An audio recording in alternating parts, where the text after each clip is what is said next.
Today we talk about चारगाफ rule.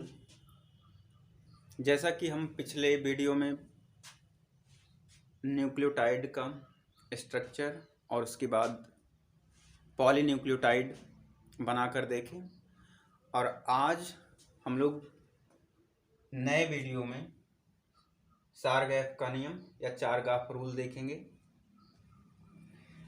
इसके कुछ छोटे छोटे न्यूमेरिकल भी हम लोग सॉल्व करेंगे।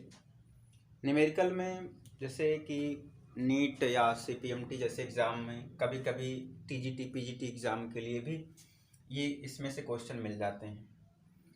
तो वैसे तो नॉर्मली हम बोर्ड एग्ज़ाम क्लास 12th के लिए, लेकिन उसके साथ साथ इसमें जितनी भी चर्चा होंगी वो आपको अच्छी तरह से समझ में आएंगी।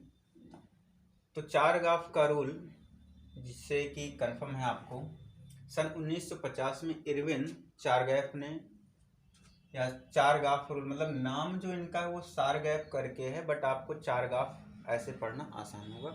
चारगाफ रूल, चारगाफ ने क्या किया था, डीएनए में उपस्थित क्षारकों की मात्रा का अध्ययन किया। कि मतलब डीएनए जो होता है वो आपका जेनेटिक मटेरियल है, आनुवांशिक पदार्थ है जो पेरेंट्स के कैरेक्टर को लेके जाता है संतानों में।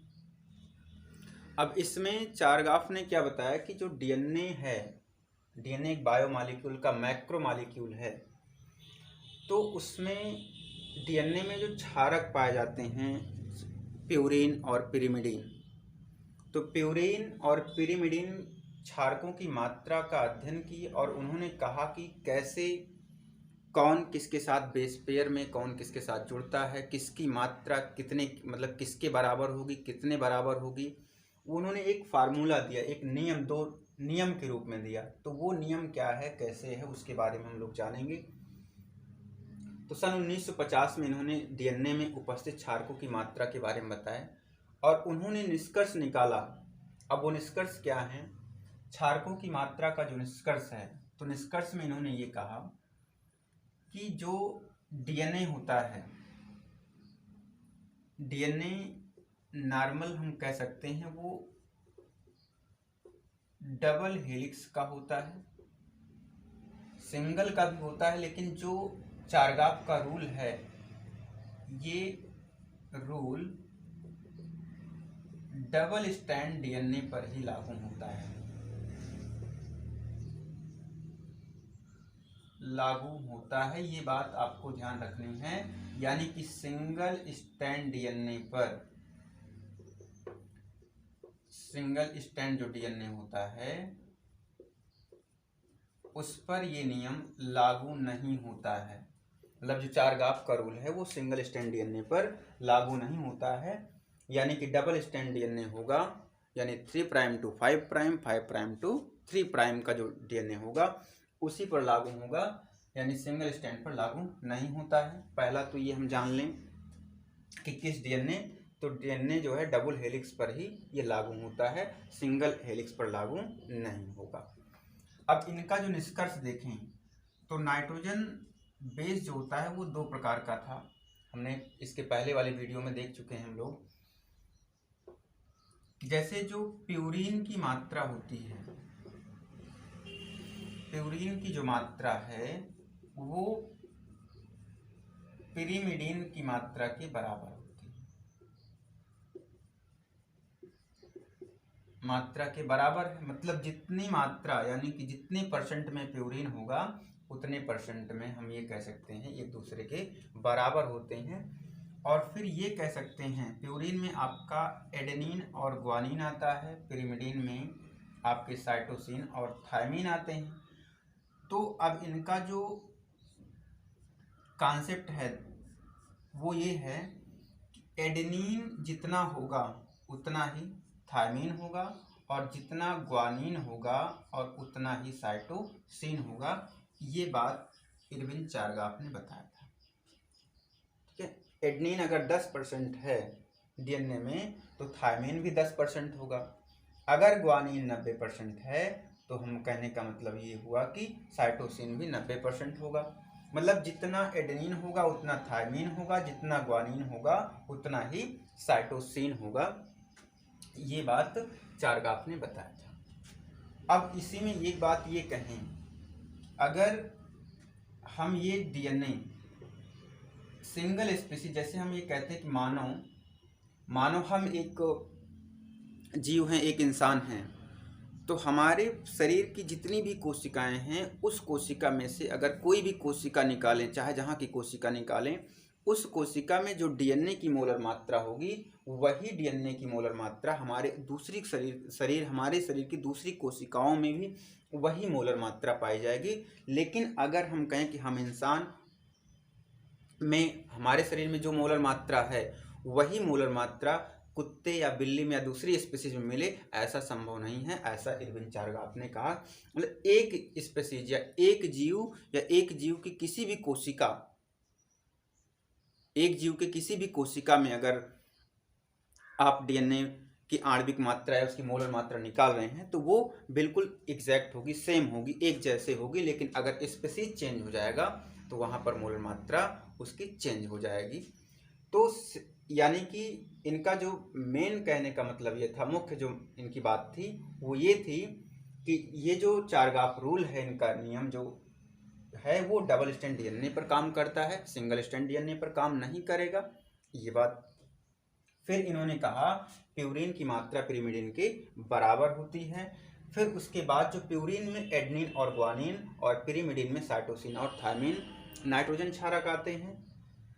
फिर उसके बाद इन्होंने ये बात बताई कि एडेनिन की मात्रा जो होगी, वो एडेनिन की जो ये मात्रा है थायमिन के बराबर होगी, और साइटोसिन की मात्रा जो है वो ग्वानिन के बराबर होती है। तो अगर हम एक नॉर्मल यहीं पर एक स्टैंड बना के देखें डीएनए का डबल स्टैंड, तो आपको वहाँ पर क्लियर कंफर्म समझ में आएगा कि कैसे क्या है। तो जैसे डीएनए डबल हेलिक्स है, तो डबल हेलिक्स का डीएनए अगर हम बनाएं, यहाँ पर ये आपका एक स्टैंड हो गया, ये आपका दूसरा स्टैंड हो गया। तो ये अगर ये 5 प्राइम है तो ये 3 प्राइम होगा, फिर ये 5 प्राइम होगा तो ये 3 प्राइम होगा। ये बात इसके पहले वाले वीडियो में हमने बता के रखा है, समझाया, वहाँ पर समझाया गया अच्छे तरीके से कि इसको 3 प्राइम क्यों कहा जाता है, इसको 5 प्राइम क्यों कहा जाता है। ये बात हम लोग अच्छे से समझ चुके हैं इसके पहले वाले वीडियो में। अगर आपको वो चीज़ समझनी है तो इसके पहले वाले वीडियो को आप अवश्य देखें। तो अगर यहाँ पर जैसे एडेनिन जो होता है वो थायमिन के साथ बॉन्ड बनाता है, वो भी 2 हाइड्रोजन बॉन्ड से, और जो ग्वानिन होता है वो 3 हाइड्रोजन बॉन्ड से साइटोसिन से बॉन्ड बनाता है। अगर हम यहाँ पे कहें, ये अगर ऐसे थोड़ा सा नॉर्मली इस तरह से,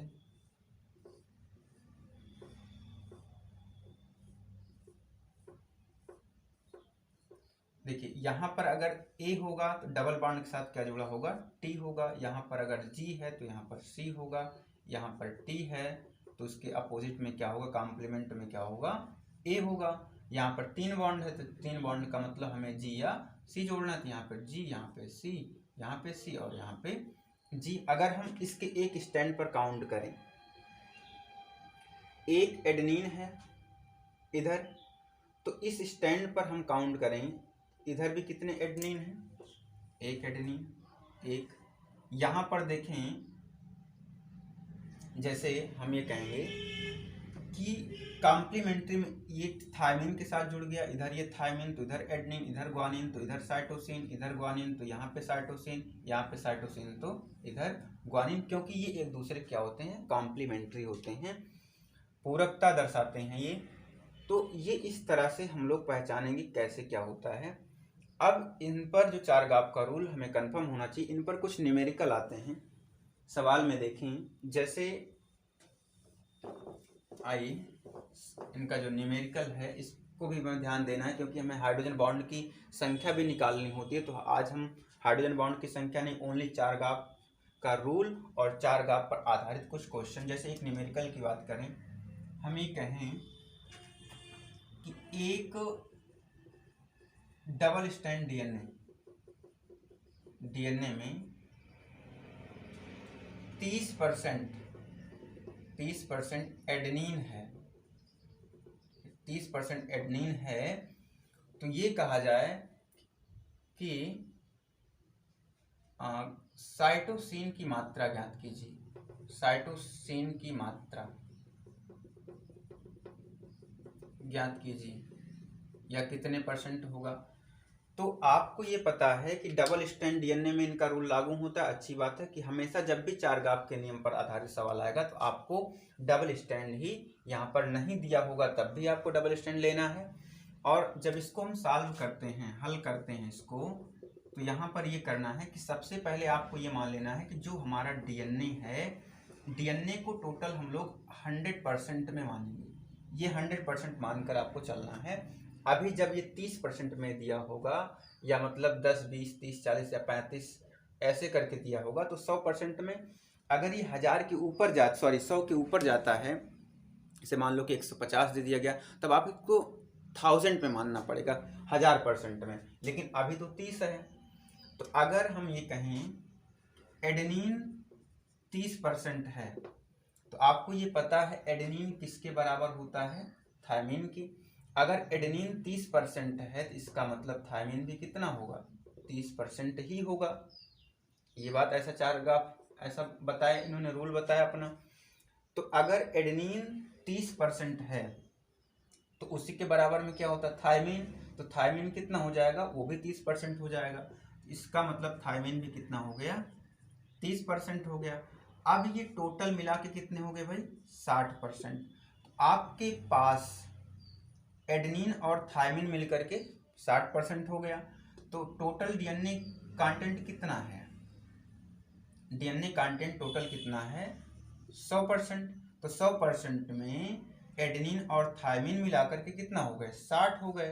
तो अब बचा कितना आपके पास, 40% रिमेनिंग बच गया। ये आपका 40% बच गया। तो इसका मतलब ये सिंगल स्ट्रैंड की बात करें तो हो गया, लेकिन डीएनए कैसा होता है, किस पर लागू होता है, डबल स्ट्रैंड पर लागू होता है ये। तो यहाँ पर तो अब क्या करना है, तो ये जो 40% बच रहा है, तो इसका मतलब ये 40% किसका है, ग्वानिन और साइटोसिन का है। ग्वानिन जब ए 30% है तो इसका मतलब टी भी 30% होगा, 30 60% हो गए। टोटल डीएनए कंटेंट हम लोग कितना माने थे, 100% माने थे। तो 100% में 60 को जब घटा लिए तो बच गया कितना, 40% बच गया। तो ये 40% किसका होगा, ग्वानिन और साइटोसिन का होगा। अब ग्वानिन और साइटोसिन देखिए, क्योंकि ये दोनों एक दूसरे के बराबर होते हैं, यहाँ पर ये हाइड्रोजन बॉन्ड को दिखाया गया 3, मतलब ग्वानिन और साइटोसिन के बीच में होता है। बाकी इसको क्या लिख सकते हैं, ये इसके बराबर होता है, ऐसा रूल कहता है चारगाफ का। तो अगर 40% है तो अगर ग्वानिन कितना, ग्वानिन भी 20 होगा और साइटोसिन भी 20 होगा, तभी तो ये दोनों एक दूसरे के बराबर आएंगे। और जब इनको ऐड करेंगे दोनों को तो 40% भी आ जाएगा हमारा। तो इसका मतलब जो 40% है, 40% किसके बराबर होगा, ग्वानिन प्लस साइटोसिन के, मतलब कहें कि ये वाला इनके बराबर हो जाएगा। तो अब ये जो है 20 को, ये कितने, 1 2 है, 2 से भाग कर दो, 2 विषम में 2 2 20 कितना हो जाएगा, 40। यानी 1 की मात्रा 40 हो गई, तो इसकी मात्रा भी कितनी हो जाएगी, 20 हो जाएगी। तो 20% कितना किसका हो जाएगा, साइटोसिन का। यानी कि जो इसका आंसर आएगा, नॉर्मल एग्जैक्ट आंसर, वो साइटोसिन बराबर कितना आएगा, 20% आएगा। अगर ग्वानिन पूछता तब भी कितना होता, 20%। अगर थायमिन पूछता तब वो आपका 30% हो जाता। इस तरह से आपको इसमें क्वेश्चन मिलते हैं। एक क्वेश्चन और सॉल्व करते हैं, इसी बेस पर हम लोग थोड़ा से लगाने के आगे देखते हैं दूसरा सवाल। तो इसमें जो चारगाफ, अगर एक थोड़ा सा एक बात यहाँ पे सवाल में ध्यान देंगे, जैसे दूसरा इनका एक क्वेश्चन है एग्जाम के लिए, अगर कहा जाए कि डबल एस स्ट्रैंड डीएनए में एडेनिन व थायमिन की मात्रा 45% है, इन दोनों की मात्रा 45% है, तो ग्वानिन की मात्रा बताइए। ग्वानिन की मात्रा आपको ज्ञात करना है। तो अगर एडेनिन और थायमिन की मात्रा 45% है तो ग्वानिन की मात्रा, तो अब इसको हमें करना है, सॉल्व करना बिल्कुल बहुत आसान से आप लोग के दिमाग में आ गया होगा अब कि एडेनिन किसके बराबर होता है, थायमिन के। अब क्या हो गया कि एडेनिन और थायमिन ये दोनों एक साथ दे दिए गए, तो आप सबसे पहले क्या मानेंगे, टोटल कंटेंट डीएनए का कितना होगा, 100%। ठीक है, अब 100% डीएनए में 45% आपका क्या है, एडेनिन, और हम कहते हैं प्लस थायमिन है, मतलब 45 एडेनिन और थायमिन है। तो अब आपके पास रिमेनिंग कितना है, बचा हुआ कितना है, तो यानी कि 100% में हम क्या करें, 100% में 45% अगर सब्ट्रैक्ट करते हैं कितना आ जाता है, 55%। तो इसका मतलब 55% किसका होगा, जी और सी का मिला करके। तो ये जो रिमेनिंग 55% बचा है ये किसका है भाई, जी प्लस सी का है, ये वाला 55%। तो लेकिन इन्होंने सवाल में क्या पूछा है, जी और सी की कंटेंट नहीं पूछा है, इन्होंने केवल ओनली जी का पूछा है, सी का नहीं पूछा, ग्वानिन का पूछा है, साइटोसिन का नहीं पूछा है, ना दोनों का मिला करके पूछा है, तो ग्वानिन का। तो अब देखिए एक और ये दो लोग हैं, यहाँ पे दो, तो क्या करेंगे, इसको 55 को 2 से भाग कर देंगे, तो कितना आ जाएगा, 2 दूना 4, 1 बच गया, 15 2 सत्ते 14, दशमलव लगाएंगे, 2 पंचे 10, यानी कि ये हो गया आपका 27.5 मिल गया। तो अब ये जब इसका 2 से गुणा कर देंगे तो आपको कितना मिल जाएगा, 55% मिल जाएगा। इसका मतलब अब जी की मात्रा कितनी हो गई, 27.5%। तो 27.5 अगर जी है तो इसका मतलब जी के बराबर क्या होता है, सी भी होता है। तो सी कितना आएगा, यानी साइटोसिन कितना आएगा, वो भी 27.5 आएगा। और जब 27.5 और 27.5 ऐड करेंगे तो हमारे पास 55 मिल जाएगा। ये बातें यहाँ तक हमें आनी चाहिए। इसका मतलब जो जी की मोलर मात्रा होगी वो 27.5% सही होगा। इस तरह से चारगाफ के रूल पर न्यूमेरिकल भी आते हैं, आप लोग इसको इसी बेस पर स्वयं सवाल को बना करके सॉल्व करेंगे। आज के लिए इतना ही, और आप लोग को वीडियो समझ में आया हो तो लाइक सब्सक्राइब जरूर करें। धन्यवाद।